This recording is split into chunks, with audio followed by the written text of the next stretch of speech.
Right, I'm here today at the Coventry Transport Museum to have a look into why the cultural importance of this museum is still relevant. There's an array of priceless artefacts that display how the motor industry in Britain has flourished over the past 130 years. An employee from the museum speaks about how important it is to keep the heritage alive.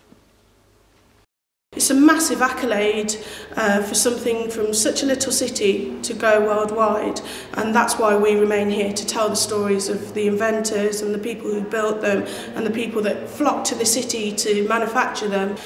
When you move up to the cars, you know, from the late 1800s through to the 1930s, I think they're some of the most beautiful cars that have ever been produced in the city, and you don't get it nowadays. Art Deco period and things like that.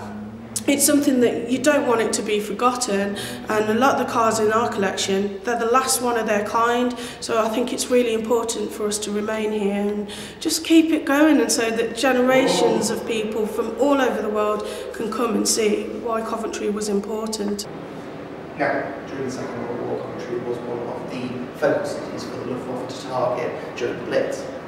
Coventry itself suffered sustainable damage, including having to rebuild the whole cathedral from scratch.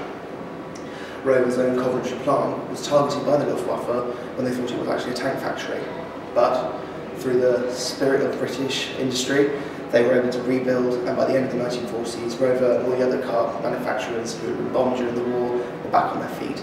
Freed from the shackles of war, Britain was able to recharge some life back into its car industry. Moving forward from the 1940s into the post-war years, the exhibits on display here show some of the best and worst of British motoring. A scar which contributed to the death of Britain's own car manufacturing shows us how British spirit never died, but in the process was the main reason for the manufacturing demise. The relics here at the Coventry Transport Museum display a pastime of some of the best engineering projects this country had to offer. A bygone era that is slowly fading from the memories of current and past generations.